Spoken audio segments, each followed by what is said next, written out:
What's going on, guys? Welcome back to the channel and welcome to another top 10 video where we're going to be counting down the top 10 characters needed for the new Dynasty Warriors game. With 94 current playable characters, there are already a lot of characters that could use more development before adding new characters, so I definitely recommend them to do that. I've already talked about it in one of my other videos.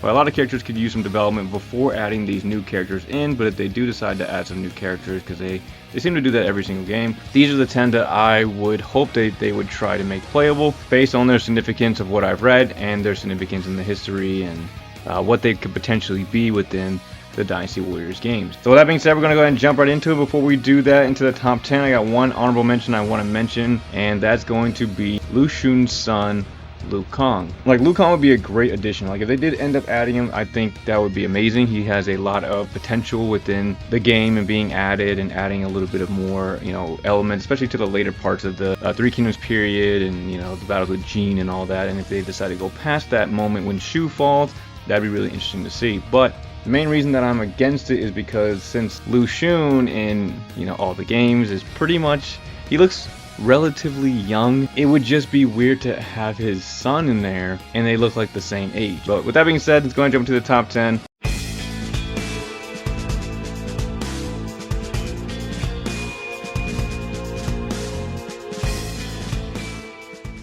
Alright, starting off with number 10, could be a controversial pick, you guys let me know down below, but I think Peng Hui would be a great pickup for a playable character in Dynasty Warriors because he would, one, add a lot of content for, again, that later period, fighting with Shu. Because there's not really a lot known about Peng Hui, they can give him the freedom of building around whatever they want for him. Of course, the only real thing that I could find on Peng Hui was that he was obviously not very happy that his father was obviously executed by Guan Yu, and at some point after the fall of Shu, that he ended up ordering the extermination of Guan Yu's family. So what they could do to play with that, instead of doing something that dark, because they don't really bring that kind of stuff into the game, is just have a nice big rivalry with Guan Suo or Guan Jing. That is a great later rivalry that they can play into, since Peng Hui has this disdain for the Guan family because of what they've done. I think it'd be a great little addition to the roster. So I think Peng Hui is a great choice in number 10. I don't have much else to say about him. There's really, again, not much known about him, but I just think it opens up a nice possibilities to give,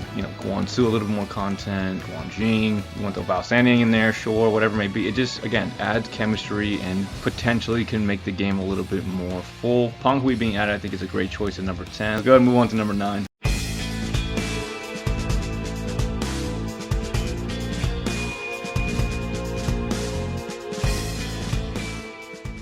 Alright, next up, coming at number 9, I think Su Fei would be a great choice for a playable character in the Dynasty Warriors series. So the story between Gan Ning and Su Fei, for those who don't know, is a pretty interesting one. Su Fei basically convinces Gan Ning to leave Huangzu and go over to Sun Quan. When they went to go fight against Huangzu in history, Gan Ning went to talk to Sun Quan after they took Su Fei as a prisoner of war, because Su Fei didn't leave Huangzu. Apparently, Sun Quan had prepared 2 boxes for containing the heads of Huangzu and Su Fei.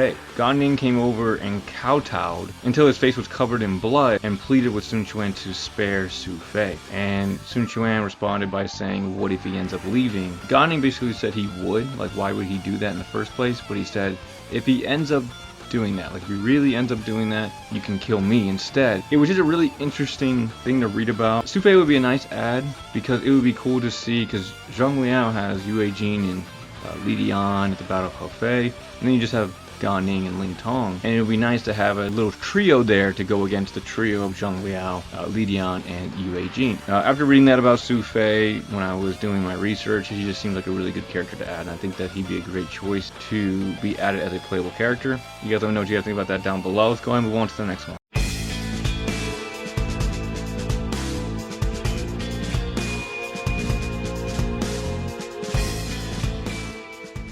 Alright, next up, coming at number 8, we have Zhuge Jin. So I had a toss-up between Zhuge Jin and his son, Zhuge Ke. Hopefully I said that right.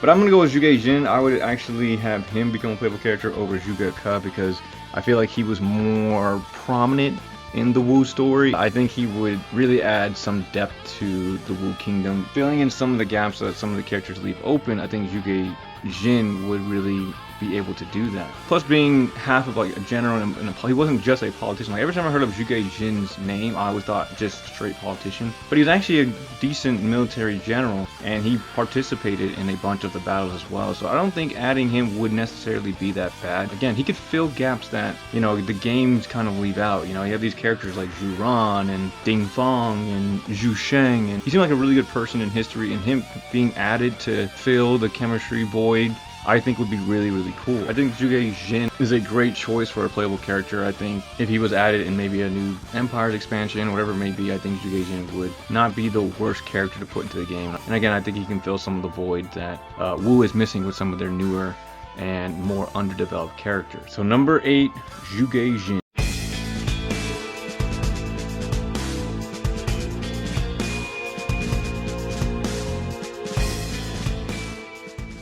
Alright, coming in at number 7, Fei Yi should definitely become a playable character in the Dynasty Warriors series. He is one of the smartest characters in the game and just an underrated NPC, doesn't get a lot of time to shine. I think Fei Yi could fill the voids that like Fa Zhang and Peng Tong end up leaving behind. Zhuge Liang passes away, and the whole like argument thing between like Zheng Wei and I believe it was Huang Hao. Fei Yi could be the middleman. He could be the other side of Huang Hao and be that really virtuous kind of person that he was within history. He was extremely intelligent, able to do things that it took other people days, maybe weeks to do. He was very quick on top of what he had to do. And he just seems like a really good character to add for the later parts of the game, because a lot of the later parts of the game is just filled with characters that nobody's really interested in watching. After Zhuge Liang passes away, who's really paying that much attention to the Shu Kingdom? People are getting, you know, upset with Zheng Wei. They're not really big fans of him, and Liu Shan's all right, and then, you know, Guan Suo, and I mean, who's leading? Wei Yan, I guess. I mean, who's really Ma Dai? I mean, there's not really many outstanding characters in the Shu Kingdom after Zhuge Liang passes away, so he could be that guide. In a sense. He doesn't have to necessarily be on the battlefield and stuff like that, because I don't think he was even really a general at all. He was more of an advisor, but he could play that role in the later games, you know, instead of having the argument kind of section with Liu Shan, Zheng Wei, and Huang Hao. You know, he could be more of a negotiable, peaceful kind of person, and perhaps some of the younger generation go to him for advice or whatever it may be, because he does play the role of the advisor. But yeah, I think Fei Yi would be a great choice to be added into the game. It's not like super necessary or anything like that. It would just be cool to somehow tie up and make the latter parts of the Shu Kingdom a little bit more interesting. So number 7, I think is a good choice for Fei Yi.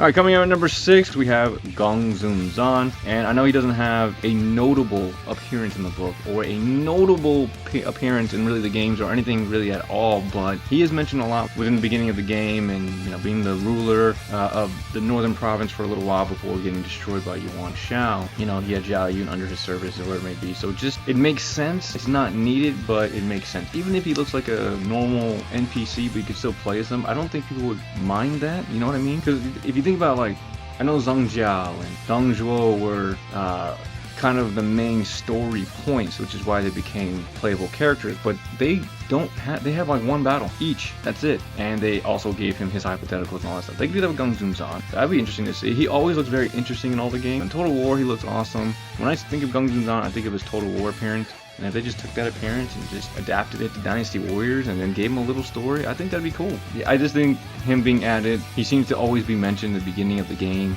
and of course being tied to Zhao Yun. I think it'd be a great choice to put him in the game just to see what it would be like venturing to another story point if they want to. He gets mentioned so much, it wouldn't be that surprising to see him as a playable character, and that's why he's on my list.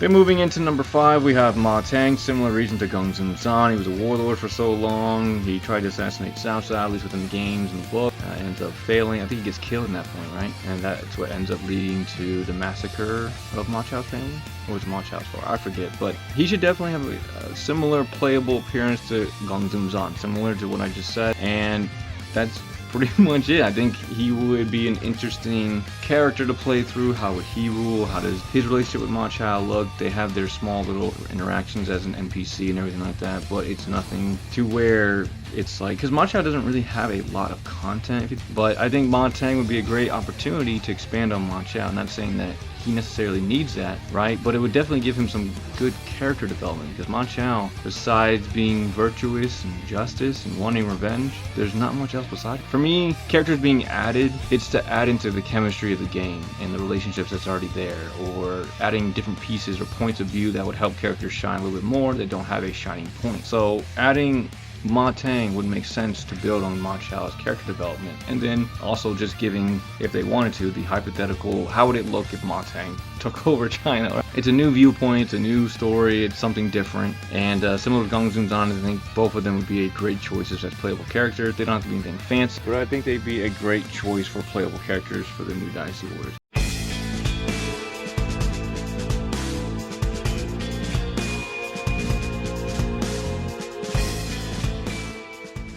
Coming in number 4 for me, we have Sima Yan. So Sima Yan, son of Sima Zhao, the one responsible for ending the Three Kingdoms period, and then of course uniting China under the Jin Dynasty. I don't know if that was him or the one after him, but plays a very significant role in the later parts of the game. And they don't necessarily, let's say they don't want to go past that yet, that's totally fine, but he could still be added. Like, maybe he has conversations with Sima Zhao up until that point. I think the only problem is it would run to a similar issue with what I mentioned with Lu Xun, because Sima Zhao looks so young throughout his entire playability. So if they find a way to age up his model and make him look like a father figure, whatever that may look like, it would just look weird to have the father and the son, they look relatively the same in terms of like age and stuff like that. That's the only thing that would throw it off. So that's the only caveat I can see to them adding Sima Yan. But if they did add him just for the period up until the fall of Chengdu, I think they could make it work. So I think it would add some new things, you know, maybe you could build on the relationship with some of the Jin Kingdom characters. Like, I wouldn't add him to add more character stuff, I just would add him because he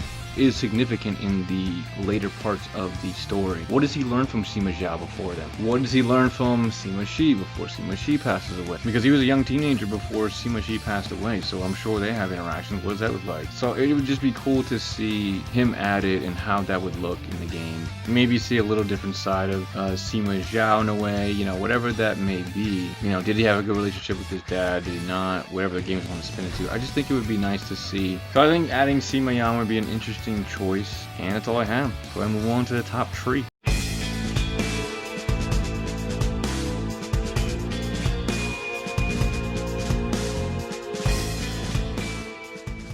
Lady Bian, or Cao Cao's wife, should 100% be added into the game. Just reading about her was very interesting. She doesn't have a lot of information about her, but she seemed like a pretty generous and humble and very wise kind of person, very just down-to-earth kind of person, and it would be interesting to see her interactions with Cao Cao, of course, but then also with some of the other characters in the game and how that looks. You know, her relationship with Cao Pi was apparently really, really good, and I'm sure the games can find a way to add her and add more chemistry into the game for some of the characters. Like Sai Wenji got added in Dynasty Warriors 7, and I'm pretty sure, if I remember correctly, the bond thing was between Sai Wenji and Cao Cao. I thought Sai Wenji was Cao Cao's wife. They should add Lady Bian because she is the actual wife of Cao Cao. If I think about Lady Bian, she could probably be similar to Zhang Chunhua, but not as intimidating or scary. But I see Lady Bian as someone similar to Zhang Chunhua without all the venom. They could really make a really great character out of her. I don't know what her weapon style would be. Maybe something elegant that would fit her. And then just a quick side note, Lady Bian, or Empress Dowager, I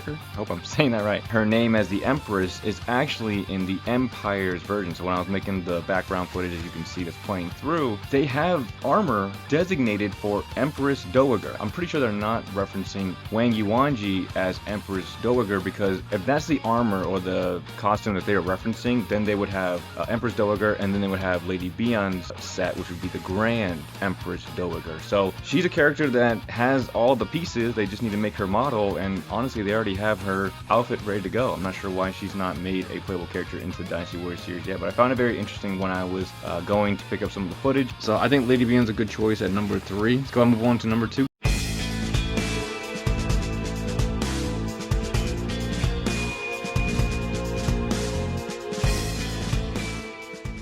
Alright, coming in at number 2, and similar to number 1, these two were pretty easy to think about. They're like the first two people I thought of when I thought of who should be made playable. And number 2 is going to be Cao Hong. I don't know why Cao Hong is not a playable character. He does play a huge role in the foundation of Cao Wei and being part of pretty much the beginning of Cao Cao's kingdom. Not saying that every character is part of the beginning of Cao Cao's forces should be added, but he plays a big role, very significant role, participated in a lot of battles, rose up to a very high military rank, and there's a lot of things that could be played with here with Cao Hong. Battle of Tong Gate, according to the novel and not history, he ends up saving Cao Cao from the assault of Ma Chao, being the younger second cousin of Cao Cao and just kind of just being there to help him whenever he can. He seems to have a bit of a rough side to him as well. There were some tensions built between Cao Hong and Cao Pi. Cao Pi, I believe, when he was younger, before he became emperor, would ask Cao Hong for like a loan or something, for like money or something like that, and Cao Hong would refuse him because Cao Hong was known to be extremely stingy. And then Cao Hong, I think he got in trouble,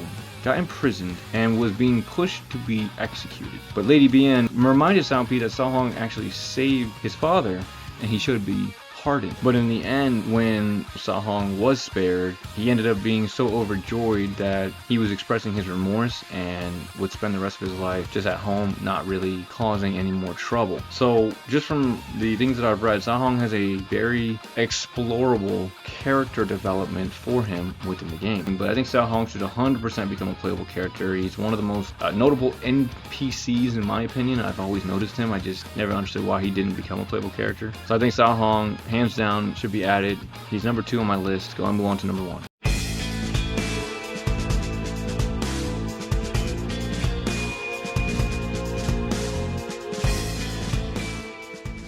Alright, coming in number 1 should be pretty standard. I think Liao Hua should definitely be added into the game. Definitely one of the more notable NPCs, but he's one of the few people who actually served the state of Shuhan throughout its entire existence. But Liao Hua should definitely be added. He would add a lot into this game because he's one of the few who's been there through his entire existence. So he's seen a lot, right? He's been there since the beginning. He was an officer under Guan Yu. He was there. He was part of the Battle of Font Castle, and just seeing how everything kind of went from there. Or he could be one of those characters that watches the growth of the kingdom and how he was there from the earlier days with Zhao Yun and Guan Yu and Zheng Fei and Zhuge Liang and how all that looked, and then it gets transferred over to Liu Shan and Zheng Wei and Ma Dai, and he could play such a significant role in the game. It doesn't have to be too significant or anything like that, but he could play a big role in the game in the sense that he's been there for the longest period of time. But I don't know, they could do some really cool things with Liao Hua. I think also I've heard that Liao Hua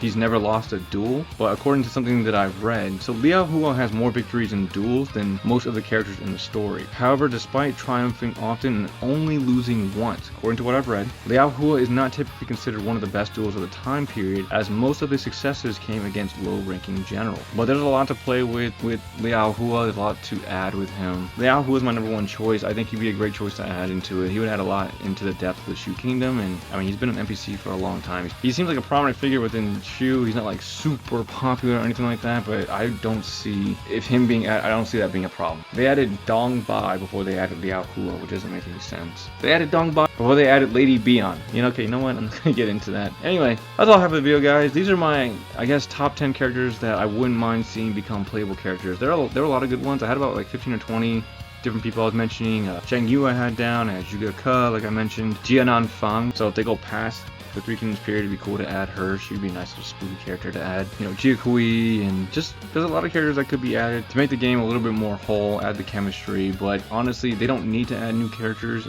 And if they do, maybe just 1 or 2 at a time. For me, I would just have them build on the characters that are already there. We have 94 characters, and I would say about half of them or more need development. They're very shallow characters. They don't have any development as a character, and it would just make the characters more full, maybe make them more popular, whatever it may be. But that's all I have for the video, guys. Hope you guys enjoyed it. This is a pretty hard topic to talk about because there's a lot of characters that potentially people would want to talk about. Lady Wu, I did some research on her. Maybe she could be added, whatever it may be. But yeah, that's all I have, guys. Hope you guys enjoyed the video. If you did, definitely appreciate a like, comment, or subscribe, and I will see you all in the next video. Thanks for watching, everyone.